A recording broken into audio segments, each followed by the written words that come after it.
Oh, it is a full house today. What's going on, everybody? I'm Max Kellerman. Welcome to this Just In, a fast hour around the world of sports and how I see it. That is NFL Nation reporter Brooke Pryor. That is two-time Super Bowl champion Rob Ninkovich. And that is 9-year vet Sam Acho. Coach Herm Edwards will join us later in the show. And we start with trouble in Green Bay. The Packers. Oh, the Packers' chances of making the playoffs took a huge hit last night after losing to the Titans at Lambeau. According to FPI, Green Bay now has only a 5% chance to make the postseason. Remember, it was about 15% before the loss. Aaron Rodgers did throw 2 touchdowns, but missed several throws during the loss. Just didn't look good. We can take a look at the current playoff picture in the NFC, and it's the Packers noticeably missing from that scene, right? Our analytics team, as I mentioned, a 1-in-20 shot after that loss. And sure, by all measures, the Packers don't look good. The young receivers are not ready. Aaron Rodgers nothing is working, right? You can write off Rodgers if you want to. And maybe it's just like the obvious thing. Come on, Max. I can't do it. I saw him a handful of years ago say he was going to run the table, reel off 7 straight. I can't do it. I'm giving him one more game. Sacho, one more game, no? Here's the difference, Max. Back then he said we're going to run the table, and he did it. This time, yesterday, he said, well, if we play up to our potential, I think there's a chance we could win all 6 games. There was no confidence there, right? So if you want to wait till they're mathematically eliminated, sure. And I made the mistake yesterday. I said, I believe. The Packers are going to do it. They're going to win this game. And I did believe until that fourth quarter when the throws that there was a moment. There were 2 moments that Aaron Rodgers usually makes those throws. And he missed them, not just once, but twice. And so for me, him missing those throws helps me not to believe. If you win that game, you could afford maybe one more loss down the line. You lose that game, now you have to go undefeated. And so that piece, I saw Christian Watson take another step, which was exciting.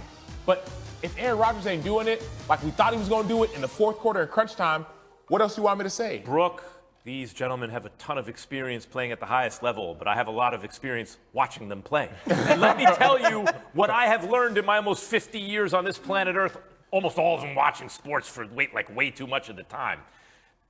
The lesson is patience, patience, patience, patience. And just when you think you're run out of patience, more patience. That's why I'm giving it one more game, because I've seen it too many times. You're like, oh, that was it. And an athlete like Rodgers, the special ones, they bring you to the brink where it's not pot, and then they do it. You're not buying. No, I'm not, because you can write him off. He's not going to write back. I don't think you have to worry about that. That is not a concern here. Dear Aaron. Yeah, exactly. He's out of time as Nico over here continues to gesture to his very nice watch. Aaron Rodgers. Like doing the boomer. Aaron Rodgers is not coming back. He's not coming back. And I feel confident in saying that because, to Sam's point, he had moments where he could show, oh my gosh, this is the same guy that won the MVP 2 years in a row. Like you said, a handful of years ago, he ran the table. That was a handful of years ago. He is older now. He doesn't have the same team around him, doesn't have the defense. Where's Devontae Adams? I'm not buying it. That win against the Cowboys was a death rattle. It was not a breath of life. Oh. And I said many weeks ago that this wasn't trending in the right direction. After the Cowboys game, everyone was like, look, they're going to flip the script here. If they were playing the Tennessee Titans 17 times in a row, Ryan Tannehill would be the MVP. Did you see Tannehill last night? He looked amazing. They look like Rodgers, and Rodgers looked like Tannehill. Exactly. Yeah. They were running the football. Freaky Friday. Defense looked great. That's why this team is in a bad situation. The defense isn't as good or anywhere near what we thought they were going to be. The offense isn't potent. And Rodgers, go down the list. It's the worst year statistically. Can I point out that it was a bad styles matchup? And they're out of Green time. Bay got the win against the Cowboys running the ball. They ran into the best run defense, basically, right? And so they go back to passing the ball because it's a bad pass defense, but that's not how they've been winning. I heard something this morning, and I think it was from you. They lost 6 out of their last 7, Max. Oh! That's what I. That's the. That's not a style matchup. That's just bad. Let's turn to this. When I lose an argument, I like to move it on. Let's turn to the story of the weekend from Buffalo and now Detroit. The Bills' home game against the Browns is being relocated to Ford Field due to a winter storm hitting western New York over the next couple days. And I'm talking about a storm. 4 feet of snow looks like. The game remains scheduled for 1 p.m. Eastern Sunday, the Buffalo area. maybe, no, it's 5 feet of snow. Wow. I heard between 4 and 6, and now I guess they're thinking it's 5. Brooke, the Bills won't be playing at home, but why do you think this could actually be an advantage for them? I will say on the field, this is an advantage because I thought if this was a snow game, the Browns love to run the ball. This gave the Browns at least even the playing field a little bit if they're playing the elements. However, let's remember, this is now an organization, a franchise that's having to pick up, move all their stuff to Detroit last minute. They're supposed to still travel tomorrow. Tell me how they're going to get to the airport. Have you seen the videos out of Buffalo? We just saw some of those here. They're going to, call snowmobiles on Uber? Is there a dog sled service that gets them to the airport? There are so many other moving pieces than just the X's and O's that are going to happen. But I do think stylistically, this match being in a dome, provided that the Bills can logistically get there, benefits the Bills. What do you think, Nick? I think that Buffalo, this is like a get-back game. So they could play in 5 feet of snow or in a dome. They're going to go out there, they're going to execute, they're going to take care of the football because they have to. Against the Vikings, Josh Allen is learning a valuable lesson how important taking care of the football is. So moving forward, I really think that this is going to be a good get-back game. Doesn't matter if they're at home, if they're in a dome, if they have to drive to California. I still think Buffalo wins. Sacho, his BFF, Tom Brady, back in the day, a good season for a quarterback used to be 26 touchdowns, 13 interceptions, right?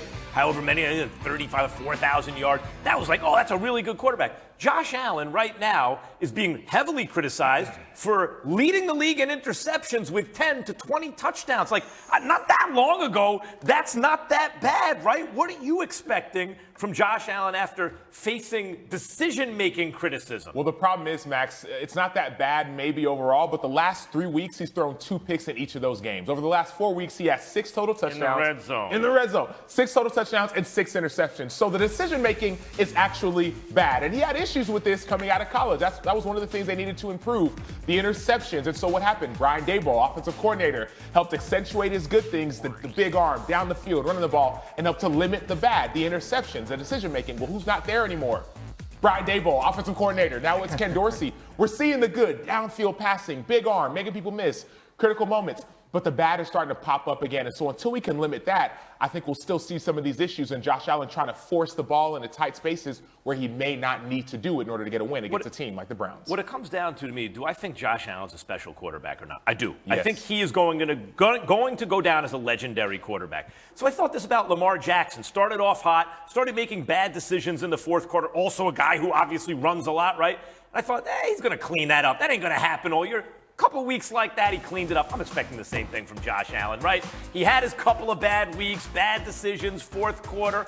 Man, it's Josh Allen. He's not going to keep doing that. That's why he's Josh Allen and not one of these marginal quarterbacks. Time for And the Winner Is. My picks for some notable games this weekend. First up, Jets in Foxborough to face the Patriots. And the winner is the New England Patriots. But listen, it's not just because Bill Belichick is facing a young quarterback who he's already befuddled once this season, and the Patriots are at home. I look at the Jets, again, I think of what kind of team do I see here after this many weeks? I don't see a team that's going to separate themselves from the pack. I see a good, young, talented team, and I don't see a Patriots team that's going to be upside down.